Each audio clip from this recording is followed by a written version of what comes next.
While The Chosen is showing its last 2 episodes of season 3 in theaters and then on the app later on, during this entire time, all the way through the middle of February, I'm going to be in Israel. But The Chosen team actually reached out to me and they offered to allow me to watch the episodes early, which I am so excited about and ready to go. I hope you've gotten the chance to get your tickets to go in theaters to watch these episodes because they need to be seen in theaters. At least that's what The Chosen team tells me. All right. So I just finished watching episode 7 and episode 8, and let me tell you, you have to go see these in theaters. Before I start this video and talk about all my guesses that I had beforehand, you're gonna wanna see this in theaters if you possibly can.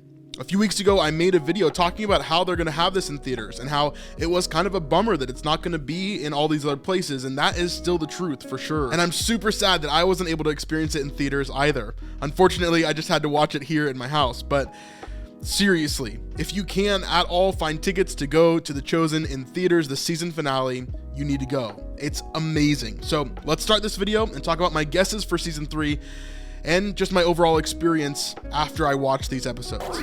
And I haven't seen the episodes yet, but let's go over all of my guesses for the last 2 episodes, including a massive twist at the end of the season that we've been waiting for since day 1. Let's start out easy with the feeding of the 5,000. Obviously, many people, over 12,000 people actually, were in attendance at the feeding of the 5,000 filming, including me and Vanessa. We were there for 3 straight days in the Texas heat, getting as much information and behind the scenes footage and different videos as we could. So if you haven't checked out those videos, definitely go check those out in our channel. But there's a ton of stuff that we know about the feeding of the 5,000, obviously from scripture. We know that there was at least 5,000 people there, but in scripture it says 5,000 men.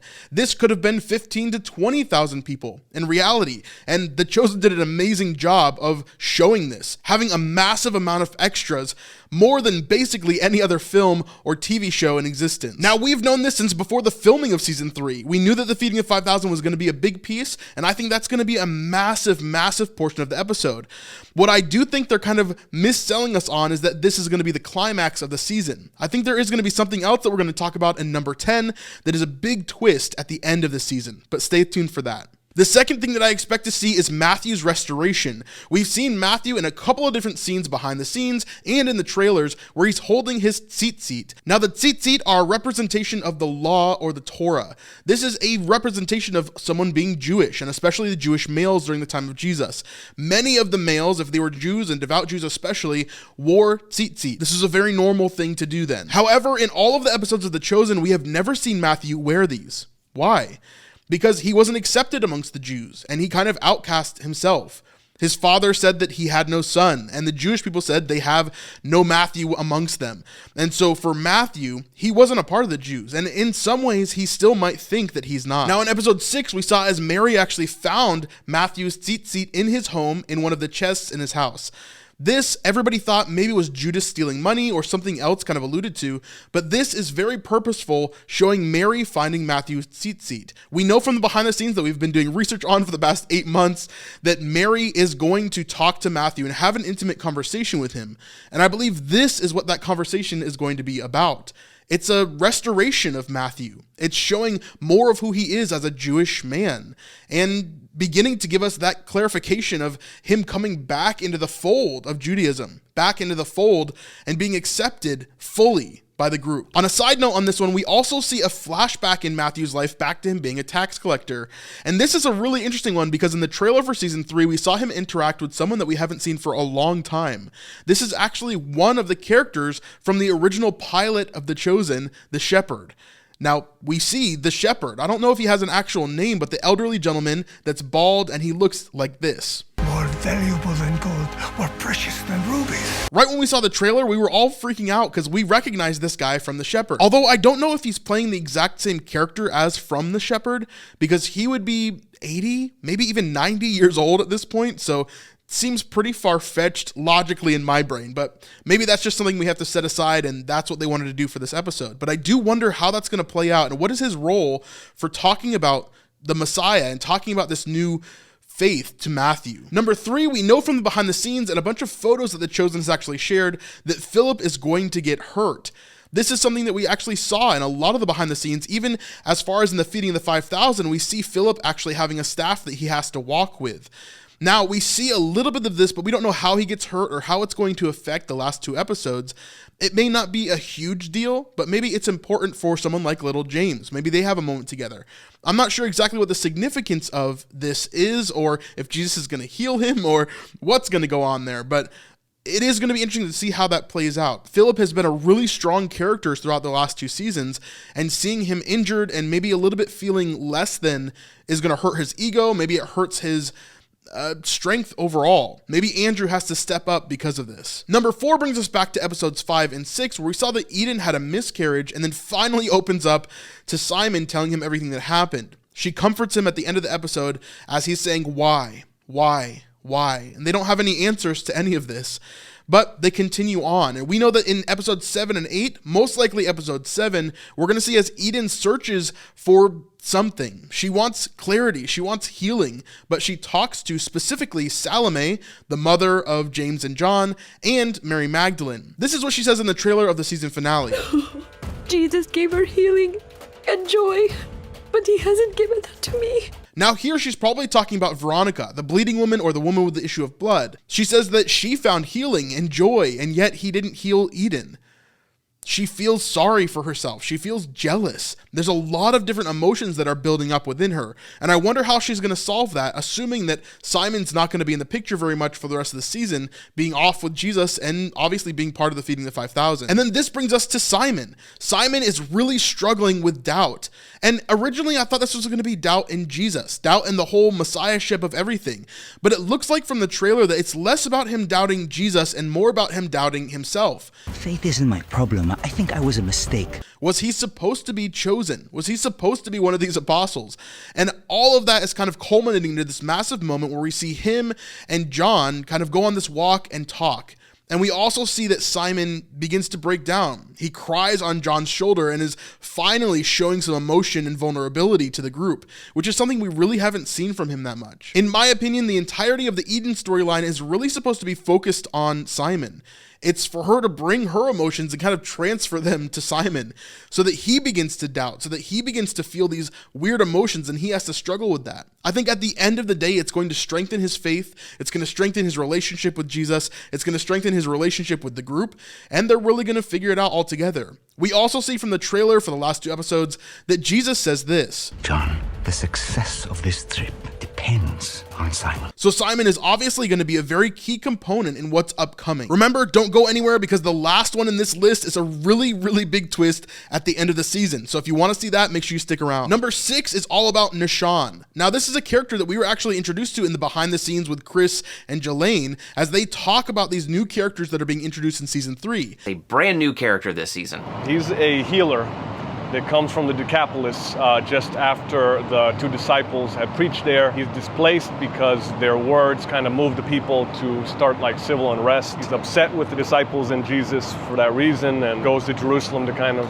tell on them. Nishan seems to be a healer from the Decapolis that is an antagonist of Jesus, and we see him yelling at Jesus in the trailer. You want to dilute our faith. Now in the behind the scenes, we saw him have a couple of different conversations, actually one with Shmuel and another one with Atticus. These other antagonists that are all coming together. Nishan is definitely working against Jesus, working both with the Romans and with the Pharisees, who now have an edict against anyone who claims to be the Messiah or Son of Man or really cause any issues like Jesus is doing. We don't know much about Nishan's character, but I'm really excited to learn more about him and the culture of the Decapolis altogether. Seems really interesting to me. Speaking of antagonists, number 7 is Shmuel. Now from the very beginning of the trailer for season 3, we saw as Shmuel approach Jesus and says this.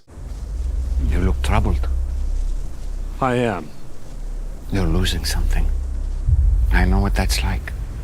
What are you losing? Time.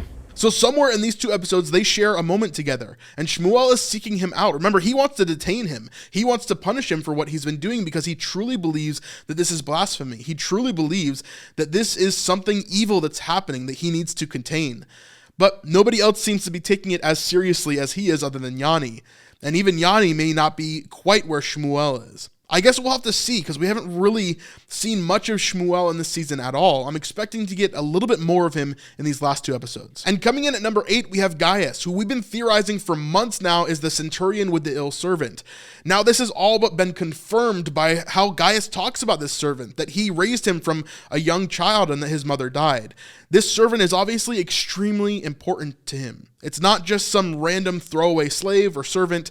It is his son in many ways. And so this makes a lot of sense for that scripture, being someone that he would really, really care about. I'm excited to see Gaius's progression, though I don't think we're going to see the servant healed in this season. I think it's going to be saved for next season, but we're going to see the setup of that in this season. And it's going to be a great moment where we can kind of tie these 2 seasons together and see Gaius's progression from a non-believing antagonist to a believer, and he maybe even a follower of Christ. I don't know where all of this is going to go or how this impacts Gaius's job or him being a Roman or anything. There's a lot of different things that could happen to him and his family. I don't know, really interesting though, and I'm excited to see what The Chosen does with it overall. Number 9 is a small one, but it actually is the proof that we had months ago that Shula was going to be healed. And that is the small celebration that we see at the household of Zebedee. We see Zebedee and Salome, we see James and John, but we also see Barnaby and Shula. Now, we couldn't confirm that Barnaby was going to be healed in this, but we knew that Shula was going to be because she can actually see at this dinner. She raises her glass and she clinks it with everybody else, and that is a clear sign that she could actually see in this moment, unless it was just bad acting. But we all recognize that this is probably her being healed. Now, I don't know what this celebration is or the significance of it, but it is cool to see these characters together because we haven't necessarily seen them in this configuration before. We can also see outside the door that there's a ton of people either celebrating or gathering or something is happening there. I wonder what this is all about. Is this some sort of celebration? Is it a festival? I'm not sure, but I'm sure we'll find out in these next 2 episodes. Now at number 10, before we get to the big twist at the end of the season, we've had a ton of people talk to us about how they're missing these Old Testament flashbacks from season 1 and season 2. Well, I'm happy to tell you that we're definitely going to get a flashback. Now, in The Chosen behind the scenes, they actually covered this character up so that we couldn't see him. However, the actor that plays this character posted some things on Instagram and some different things that we deciphered, and we know that this is actually going to be King David. Filming on it at night. But it did turn out that this whole entire scene happened to be spoilers, so excuse everywhere where we cover up the spoiler. The scene that we are shooting is so special. It involves and here, so you know what that means. This amazing set. I mean, isn't that just gorgeous? The set just looks so abundantly amazing. I can't underscore how amazing it is, everything that we're filming tonight. And what's your name again? And you are, oh my gosh, we got Now, we've gotten one scene before with David from season 2 when he was running away from King Saul, but this is actually King David during the time of his reign. I'm not sure exactly what the time frame is here or what the story is that's going to be connected to everything, but I'm really excited to see King David and everything that's surrounding that era. It's a really cool moment in biblical history, and I'm excited to see more of that kind of play out. Now for the big moment at the end of the season, number 11. I believe that the feeding of the 5,000 is going to be a massive, amazing portion of these last 2 episodes. However, I don't think it's going to be the climax. I don't think it's going to be the most important thing. These episodes seem to be really focused on Simon. And so for me, I think that this is going to come to a climax moment of him trusting Jesus. And what better way to do that than to have one of 2 scenes? Now, this is something that I've kept quiet for a long time, but I actually know that there is a photo revolving around the internet that was actually asked to be deleted by the Chosen team, or at least someone associated with it. They didn't want this information out there at all, and if you don't want to know anything, I would stop watching now. But if you're intrigued enough, like me, then I'll share it with you here. This photo shows Judas and a bunch of the other disciples in a boat. And this seems to be after the feeding of the 5,000. Now, I may be totally wrong here, and this could just be them traveling to the feeding of the 5,000 or something else. Now, I think this is one of 2 moments. It's either Jesus calming the storm, which would be an amazing moment for Peter to see the power and majesty and be able to walk in the trust that he has in Jesus. Or it could be Simon Peter walking on the water. This could be the name change moment that we've been waiting for with Simon. Of course, we've had almost 2 full seasons of 2 Simons, and so it would make sense for them to finally have the name change moment happen. And they have to build that up because it has to be a profound moment. It can't just be this little throwaway thing that we see. It's important that Peter is called Peter, that he is the rock on which the church is built. And this could be that climactic moment at the end of season 3 where we see him really come into who he actually is supposed to be. Remember the things that we're hearing about Simon. None of this will work without him, or he feels like he's less than. He feels like something's wrong with him, like he is not good enough. And so what better way to show him that he is worthy than Jesus lifting him up and showing him you are worthy. Now, I could be 100% wrong about all of these. Every single one of these guesses could be completely wrong, but I hope I'm right on at least a couple of them. At least I know that we got the Feeding the 5,000, right? Wait here just a second. I'm going to go watch the last 2 episodes, and then I'm going to show you my reaction without any spoilers. All right, so I finished the 2 episodes, and what do I have to say about them? Well, spoiler free, of course. I'm not going to share any of the details of the episodes, but obviously we've been talking about a lot of the details that are upcoming and different things that are happening in our videos for the past 8 months. I mean, it's been a long time.